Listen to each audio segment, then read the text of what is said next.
کہ ایسی عمارتیں تعمیر نہ کی جائیں جس کے اندر فائر سیفٹی ایگزٹ نہ ہو. ہمیں ایسی پالیسی بنانے کی ضرورت ہے کہ ان تمام بلڈنگز کا مانیٹرنگ کی جائے کہ وہاں پر فائر سیفٹی کے آلات بلڈنگ کے اندر موجود ہیں، کہ اگر خدا نخواستہ اس طرح کا واقعہ ہو تو فوری طور پر ود ان دا بلڈنگ آپ رسپونڈ کر سکیں. اس کے بعد فائر بریگیڈ ہے. کسی بھی مہذب معاشرے کی جس کی بات کی جاتی ہے، اس مہذب معاشرے میں آپ دیکھتے ہیں کہ ہر بلڈنگ کے اندر وہ واٹر سپرنکلرز لگے ہوئے ہوتے ہیں، اس کے اندر وہ گیجٹس موجود ہوتے ہیں تاکہ خدا نخواستہ اگر اس طرح کا واقعہ ہو تو وہ رسپونڈ امیڈیٹلی بلڈنگ کے اندر سے کیا جا سکے. دونوں میں جو آگ تھی وہ سیریس درجے کی سیویریٹی کی تھی. دونوں میں سب سے پہلی چیز یہ دیکھنے کی ضرورت ہے کہ کیا بلڈنگ بنانے کا اجازت کیا بلدیہ عظمیٰ کراچی دیتی ہے؟ نہیں دیتی. اس کے اندر فائر سیفٹی ایگزٹ ہے نہیں ہے، یہ بلدیہ عظمیٰ کا کام ہے. اگین یہ بلدیہ عظمیٰ کا کام نہیں ہے. اس کے اندر سیفٹی کے آلات انہوں نے رکھے تھے نہیں رکھے تھے. یہ اس طرح کی شارٹ کمنگز ہیں جو ہمیں نظام میں ایڈریس کرنے کی ضرورت ہے. 2.5 کروڑ کی آبادی کے شہر میں جو آگ بجھانے کا عملہ ہے، کیا وہ تربیت یافتہ ہے؟ اور جو 60 سے زائد فائر بریگیڈز ہیں، کیا وہ اتنے بڑے شہر کے لیے کافی ہیں؟ میرے پاس ایگزیکٹلی جتنے فائر سٹیشنز ہیں اس کا نمبر میرے پاس اس وقت اویلیبل نہیں ہے. لیکن دیکھیں، میں اس سوال کو ڈیفرنٹ زاویے سے ڈیل کروں گا. میں آپ سے سوال پوچھتا ہوں کہ کراچی میں کہیں پر بھی آگ لگتی ہے تو آگ کون بجھاتا ہے؟ میرا ایک سوال ہے.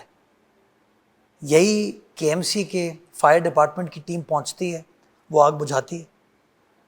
ایک زمانہ تھا اس شہر کے اندر فائر بریگیڈ بھی اتنی فعال نہیں تھی، ریسکیو سروس بھی اتنی فعال نہیں تھی، اور ہماری ایمبولنس کا نظام بھی نہیں تھا.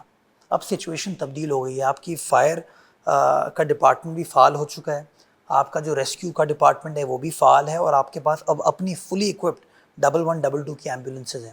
جو سب سے بڑی دشواری ہوتی ہے نا، وہ یہ ہوتی ہے کہ جو ایدی، چھیپا اور جے ڈی سی، یہ جتنی بھی ادارے ہیں، ان کے لوگ آ کے اپنی جیکٹس پہن کے وہاں کھڑے ہو جاتے ہیں اور اپنی گاڑیاں وہاں لا کے کھڑی کر دیتے ہیں. کیونکہ آپ کا ٹی وی دکھاتا ہے نا، کیمرہ دکھاتا ہے، تو وہ سب کو اپنی مارکیٹنگ تو کرنی ہے. آگ کوئی نہیں بجھا رہا ان میں سے. آگ آپ کا کیمرہ دکھائے گا، یہ فائر آفیسرز، فائر سیفٹی والے کام کرے ہوتے ہیں، لیکن آ کے کھڑے ہوتے ہیں جیکٹیں پہن کے، ٹی شرٹ پہن کے. ایک زمانہ میں اعتراف کرتا ہوں 90s میں، ارلی 2000 میں اس طرح کی فیسلٹی اس شہر میں نہیں تھی. میں ایدھی کے کردار کو سراہتا ہوں کہ جس زمانے میں ان لاشوں کو کوئی اون نہیں کرتا تھا، ایدھی کا ادارہ تھا، چھیپا کا ادارہ تھا. لیکن اب میں سمجھتا ہوں ان چیزوں کو ریگولیٹ ہونے کی ضرورت ہے، چونکہ کنسرنڈ ادارے بن چکے ہیں، وہ کام کر رہے ہیں. 2012 میں بلدیہ فیکٹری فائر کا جو کیس ہوا، اس کے بعد سندھ حکومت نے آکیوپیشنل ہیلتھ اینڈ سیفٹی کا قانون بنایا. اس پر صحیح معنوں میں عمل درآمد ہوتا ہوا کیوں نہیں نظر آ رہا؟ میں کہہ رہا ہوں نا، قانون سازی تو ہم جب بھی کوئی ٹاپک آتا ہے نا، کوئی ایشو، ہم قانون سازی کر دیتے ہیں. ملک بھر کا مسئلہ یہی ہے. لیکن اگین ہم وہ بولڈ فیصلے کرتے ہوئے گھبراتے ہیں.